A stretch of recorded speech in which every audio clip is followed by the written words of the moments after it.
आज ही एक cancer patient ठीक हो गया सहयोग से, लेकिन हम इसको अनाउंस नहीं करते। ये तो रोजमर्रा का धंधा है, रोजमर्रा, लेकिन इसको अनाउंस इसलिए नहीं करते कि सारे कैंसर पेशेंट ही मेरे खोपड़ी पे आ जाए। पहले आपको ही सहयोग का हम बना देते हैं सहयोगी, तो आप ही ठीक कर सकते हैं। सबको मैं थोड़ी ठीक करती हूँ, सहयोगी ठीक कर रहे हैं हर जगह, सहयोगी मेहनत कर रहे हैं और बड़ा आनंद आता है। इसमें कोई मिशन नहीं है, कुछ नहीं है, ना हमारा कोई ऑर्गेनाइजेशन है। आप आश्चर्य करेंगे कि हमारा कोई ऑर्गेनाइजेशन नहीं, कोई मेंबरशिप नहीं। जो सहयोग में आ गया वो जैसे समुद्र में उतर गया, फिर उसको क्या सर्टिफिकेट दें या उस पर कौन सा ब्रांड लगाना है, ये चीज़ आप सबको घटित हो सकती, सब आप प्राप्त कर सकते, सिर्फ आपको हृदय से ये मांगना चाहिए। अब इसके लाभ कितने हैं अगर शुरुआत से आखिर तक बताएं तो कठिन है, पर पहला लाभ तो ये है कि आपके अंदर अबोधिता, इनोसेंस जागृत हो जाता है। अब लोग कहेंगे कि इनोसेंट आदमी को कोई ठगता है, सहयोग कोई ठग नहीं सकता, उसके ऊपर परम चैतन्य की छत्र छाया, कोई नहीं ठग सकता। अगर कोशिश करे तो वही ठग जाएगा। वो पूरी तरह से सुरक्षित है पहली बात, और उसकी स्वयं अपनी आंख जो है एकदम शुद्ध हो जाती। ईसा मसीह ने कहा thou shall not have adulterous eyes, इतना सूक्ष्म बोले, आंख में भी लस्ट और ग्रीड नहीं होना चाहिए। यह सहयोग में सिद्ध है, आंख में चमक आ जाती। और ऐसा आदमी अगर किसी की ओर कटाक्ष भी डाले या ध्यान भी दे, चित्त दे, तो भी उस आदमी की शांति हो जाती है, उसके घर में आराम आ सकता है। उसके चरण अगर किसी के घर में पड़ जाए तो वो घर भी ठीक हो सकता है। सबसे बड़े इससे समृद्धि आती है। अगर आप चाहते हैं कि बंगाल में समृद्धि आए तो आप सर्च को लें, क्योंकि इसमें आपका लक्ष्मी तत्व जागृत होता है। जब आपका अटेंशन, आपका चित्त एकाग्र होकर किसी चीज को पकड़ता है और जब आपकी बुद्धि में आत्मा का प्रकाश आ जाता है तो न जाने कहां से कहां लोग चले गए। समृद्धि भी बहुत आती है, पर समृद्धि ऐसी नहीं आती कि आप शराब पियो और ये करो वो करो। बहुत व्यवस्थित एक, इसको कहना चाहिए, शानदार इंसान बनते हैं। अपने प्रति बहुत आदर और दूसरों के प्रति आदर हो जाता है। आदर से भी कहना चाहिए प्यार, और एक ऐसा प्यार जो बिल्कुल निर्वाज, शुद्ध, निर्मल है। ऐसा प्यार आपको एक दूसरे से प्राप्त भी होता है और आप एक दूसरे को देते भी। आज आपको पता है महाराष्ट्र से यहाँ 100 लोग आए हुए, महाराष्ट्र से 100 लोग यहाँ बैठे हुए हैं। इस महाराष्ट्र में बड़ी मेहनत करी मैंने, लेकिन संतों की भूमि है महाराष्ट्र, और इनका सहज की जो बैठक बड़ी जरूरत है। जैसे इनके गाने की बैठक है वैसे ही इनके सहज की भी बैठक है। वैसे ही बंगाल में भी ऐसे ही लोग यहाँ बड़े कर्मवीर हो गए। अब ज़रूरत है नए आंदोलन की और नए एवोल्यूशन की, जहाँ पर मनुष्य अपने उस स्तर में पहुँच जाए जो उसके लिए साध्य है और जो उसको मिलना ही। इस आधे अधूरे ज़िंदगी तो अच्छा है, इसे आप प्राप्त करें और करना कुछ नहीं। आपकी सर्जनता, आपकी क्रिएटिविटी इतनी बढ़ जाएगी कि आप खुद समझ नहीं पाएंगे ये कहाँ से आए। ऐसे ऐसे लोग जिन्होंने कभी कविता तो क्या, कोई भी लेख भी नहीं लिखा, ऐसे कविताएं, और महादुष्ट लोग भी उनकी शक्लें बदल गई। इसमें ये समझ लीजिए कि एक मनुष्य एक नए अवतरण में उतर आता है, और ये सब आपका ही है, मेरा क्या, आप ही की कुंडलिनी और आप ही का पाना। सिर्फ एक जागृति की बात है। जागृति हो जाए, जैसे कि एक बीज में से एक अंकुर निकल आता है, इस तरह से जागृति हो जाएगी। पर जागृति के बाद उसको वृक्ष बनाना आपको जरूरी है। इसमें कच्चे पड़ जाते हैं। इसमें मैं कहूँगी रशियंस ज़बरदस्त होगा। और नॉर्थ इंडिया में दिल्ली जैसी जगह 16,000 सहयोगी हैं। आप समझ सकते हैं कि नॉर्थ इंडिया जहाँ की उनको दत्तात्रेय कौन मालूम नहीं, कुछ मालूम कुंडलिनी को कुंडली कहते थे। ऐसे लोग इतने ऊंचे पद पर क्यों चले गए? उनमें कंडीशनिंग नहीं, कुछ कोई उनमें ऐसे संस्कार बैठे नहीं जिससे वो जकड़ गए। और बंगाल में तो सबसे सृजन शक्ति सबसे ज्यादा है। यहाँ पे भक्ति है, सृजनता है, सब कुछ है। सिर्फ एक बात की कमी कि अपने ऊपर विश्वास नहीं, आत्मविश्वास नहीं। अपने को हमेशा कम ही समझते हैं। जब तक आत्मविश्वास नहीं होगा तब तक सहयोग आप साध्य नहीं कर सकते, क्योंकि आप ये हैं, मैं कहती हूँ आप यही हैं कि आप उस महान शक्ति को प्राप्त करें। आप में सब कुछ निहित है, लेकिन विश्वास नहीं, आत्मविश्वास नहीं। यही सोचते हैं कि हमने तो ये गलती करी तो हमने वो गलती करी, हमेशा गिल्टी फील करते हैं। हमको कैसे मिलेगा, हम कैसे, अभी मैं कह रही हूँ आपको मिलेगा सब। सिर्फ आत्मविश्वास हो कि हमें मिलने वाला है, ये हमें मिलने का है और ये हमारा अपना हक है प्राप्त कर, और बहुत आसानी से सहज आपको मिल सकता है। अपने ऊपर पूर्ण विश्वास होना चाहिए कि आज ही आप सबको ये प्राप्त हो, एक बात। दूसरी बात इसमें यह है कि अपने को तो आपको माफ कर देना चाहिए। आपसे लोग कहते हैं तुमने ये पाप किए, वो पाप किए, सब यहां भूल जाना चाहिए। जो ऐसे कहते हैं वही पापी है, मैं तो ये कहती हूं। जो आपको समझाते हैं वही पापी है। कोई पाप पुण्य की बात आज नहीं करनी। मेरे लिए आप बच्चे हैं ना, माँ के लिए बच्चे कैसे भी हों तो भी प्यारे होते हैं। तो ये सब बातें जो जिससे कि आप अपने ऊपर ग्लानि करें और अपने को न्यून समझें, इसे मेहरबानी से आप लोग भूल जाइए और ये जानिए कि आप परमात्मा की नज़र में दोषी नहीं, और आप इससे मानना होगा कि आप दोषी नहीं, बिल्कुल भी कोई भी दोष आपके अंदर नहीं। इस सच्चे श्यामलाम भूमि में इतनी पुण्य भूमि है, इसमें आप दोष कैसे कर सकते? इतनी तकलीफें हैं, परेशानी हैं, इतने आप बर्दाश्त करते, कोई संसार में लोग नहीं कर सकते जैसे आप लोग सहन करते। फिर आप अपने ही ऊपर लेते हैं। कोई लोग कहते हैं हमारा पूर्व जन्म ऐसा था, कुछ नहीं, आज उससे संबंध ही नहीं। आज वर्तमान की बात मैं करें, इस वक्त आप आए तो इसलिए आप मुझ पर विश्वास करके अपने को क्षमा कर दें। पहली बात ये बहुत ज़रूरी, आत्मविश्वास हो और अपने को पूरी तरह से क्षमा करें। और दूसरी बात है कि आप सबको क्षमा कर दीजिए, क्योंकि क्षमा करो या न करो आप कुछ करते नहीं। क्या करते हैं आप जब आप क्षमा नहीं करते? कुछ भी नहीं।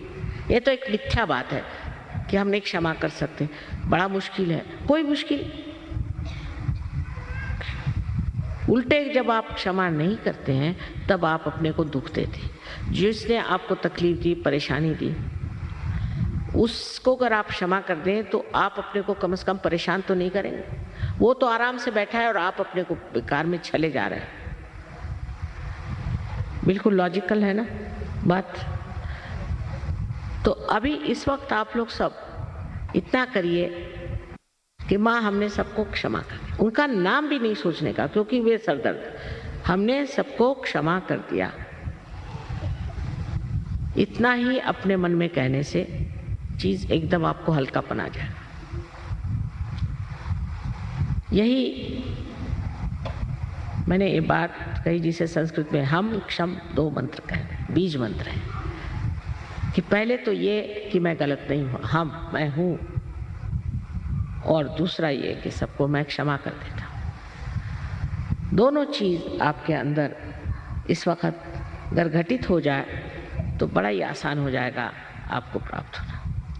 फिर दूसरी बात ये कहनी है कि आप बहुत ही पुण्य कर्मों की वजह से इस भारतवर्ष में पैदा हुए। इतना ही नहीं किंतु इस बंगाल देश में, बंग देश में आप पैदा हुए, ये आपके पूर्व जन्म के अन्य कर्मों की वजह से। और इसीलिए हमें आपको ये कहना है कि आप आत्म साक्षात्कार को बहुत सहजता से प्राप्त करें। पर सहजता से प्राप्त करने का ये मतलब नहीं कि आप इसकी इज्जत न करें और इसको बढ़ावा न दें। इसमें आपको पनपना होगा, इसको बढ़ावा देना होगा, और बिल्कुल मुश्किल नहीं है। हमारे यहाँ सेंटर है, लोग काम कर रहे हैं। अब हम देहातों में भी लोगों को भेजना चाहते हैं और इसको बढ़ाना चाहते हैं, जिससे लोगों के अंदर अपनी आत्मशक्ति प्राप्त हो। और फिर आप देखिए कि कैसे चार चांद आपके जीवन को लगते हैं। ये तो बात है कि आज इतने एक लेक्चर में सारी बात नहीं कही जा सकती, और कह कर के भी क्या फ़ायदा, ये भी तो सिर्फ बुद्धि का ही खेल है। असल में बात यह है कि ये घटना घटित होनी चाहिए। अगर समझ लीजिए ये इंस्ट्रूमेंट है और इसका एक कनेक्शन मेन से लगाने तो बेकार है। इसीलिए हम लोग बेकार हैं, क्योंकि हमारा कनेक्शन उस चारों तरफ फैली हुई परमात्मा की प्रेम शक्ति से हुआ नहीं, उस परम चैतन्य से हुआ नहीं। इसलिए हमारी कोई व्यक्तित्व नहीं है, आइडेंटिटी नहीं, और वो बहुत आसान। आप बिल्कुल इस चीज़ के लिए तैयार है और इसे आप प्राप्त कर सकते हैं। तो अभी देखिए, सिर्फ आपको ऐसे हाथ कर रहे हैं, ज़रा थोड़ी देर 5 मिनट बैठिए, इतने से आइए। क्या आप लोग सिर्फ मेरा लेक्चर सुने आए थे? तो आत्म साक्षात्कार के लिए आए ना? नहीं तो अपने एक और बीमारी दर्शन हो गए। चलो, मेरे दर्शन से कुछ नहीं फायदा होने वाला उसके लिए बहुत मंदिर बने हुए हैं। हाँ, दोनों हाथ मेरी ओर करें।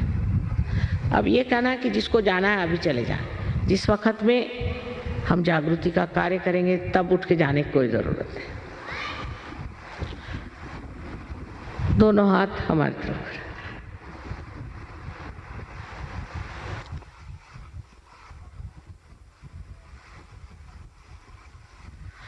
अब पहले तो आपको चाहिए कि अब आप अपने को बिल्कुल तरह से क्षमा कर दें। इस वक्त अपनी गलतियां और पाप पुण्य जोड़ने की जरूरत है।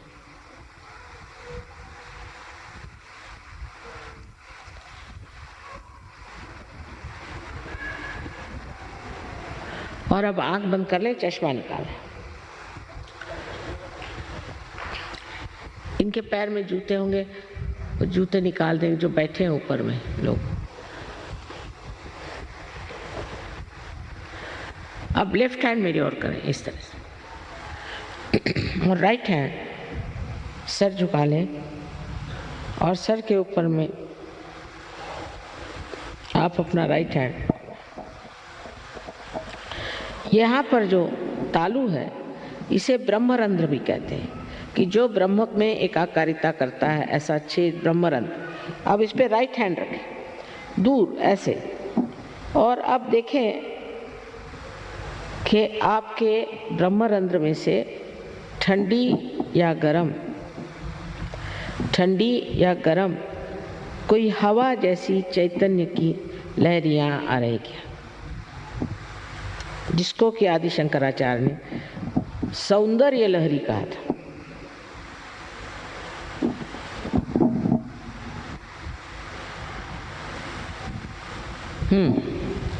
नीचे सर झुकाएं, नीचे सर झुकाएं। अब मेरे और राइट हैंड करें, और फिर से अपना सर झुकाएं, और लेफ्ट हैंड से अब देखें, सर पे हाथ नहीं रखें, सर से दूर सर झुका, लेकिन शंका नहीं करने की। आप ही के सर से ठंडक आ रही, शंका नहीं करनी। सर झुकाए। अब अगर गर्म आ रहा है, इसका मतलब यह है कि आपने अपने को या दूसरों को क्षमा नहीं की, तो वो अभी आप क्षमा करें। और इस वक्त ये मांगना है कि हमें माँ आत्म साक्षात्कार दीजिए। आप मांगिए मन में कि माँ हमें कृपया आत्म साक्षात्कार दीजिए। मैं ज़बरदस्ती नहीं कर सकती, मैं आपकी जो स्वतंत्रता है उसको नहीं छू सकती, क्योंकि अगर स्व का तंत्र बताना है तो उसके लिए ज़रूरी है कि आपकी इच्छा से सब होगा। तो अब फिर से राइट हैंड से आप देखिए और कहिए कि माँ मुझे मेरा आत्म साक्षात्कार दीजिए। राइट हैंड से। अब दोनों हाथ आकाश की ओर करें और सर ऊपर की तरफ। और यहाँ एक प्रश्न पूछें अपने मन में विश्वास के साथ, माँ क्या ये परम चैतन्य की लहरें हैं? प्रश्न करें 3 बार अंदर अपने हृदय में पूछें, माँ क्या ये परम चैतन्य की लहरें हैं? सर पीछे कर। आत्मविश्वास के साथ पूछिए, शंका नहीं करनी। हाँ, अब हाथ नीचे करें। अब दोनों हाथ मेरी ओर करें इस तरह से, चश्मा पहन लें और मेरी ओर देखें और विचार नहीं करें। विचार नहीं करें, आपके विचार ठहर गए। निर्विचार।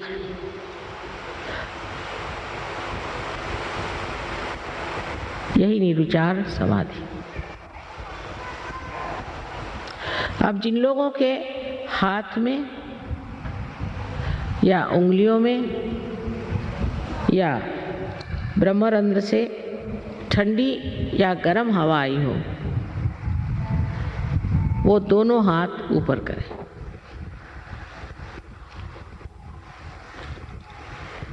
वाह वाह, जरा देखिए आप लोग, क्षण भर में तो सब पार हो गए। क्षण भर में सब पार हो गए, सबने प्राप्त कर लिया। आप इसको आगे बढ़ाना है। आप सारे आत्म साक्षात्कारी लोगों को हमारा वंदन, अनेक बार वंदन। आप इसको बढ़ाना है। 1 आध 2 को नहीं हुआ होगा, कोई बात नहीं, हाथ नीचे कर। 1 आध 2 को नहीं भी हो, कोई बात नहीं, देखा जाएगा। पर जिसको हुआ हो या नहीं हुआ, आप लोग ज़रूर सेंटर में आए। वहाँ कोई आपसे पैसा नहीं मांगे, लेकिन थोड़ा टाइम तो अपने को भी देना चाहिए। आप दुनिया भर की बेकार चीज़ों के लिए इतना टाइम देते हैं, थोड़ा टाइम अपने को दीजिए और उस स्थिति में आ जाइए कि सारे दुनिया में आप वंदनीय हो जाए। सबको हमारा अनंत आशीर्वाद। बातें हम इतना सफ़र करते हैं कि ज़्यादा दिन यहाँ कलकत्ते में नहीं रह पाते। बहुत इच्छा हमारी कि यहाँ रहें। अब इतनी विनती है कि आप लोग अपने को एक अंकुरित बीज समझ करके एक वृक्ष रूप से तैयार हो जाए। और फिर आप जानिएगा कि आपके अंदर हजारों शक्तियाँ, और सारी शक्तियाँ प्रेम से लिपटी हुई। बहुत ही सुंदर आपका जो अंतर का स्वरूप है वो जागृत हो जाता है। आप सबको अनंत आशीर्वाद।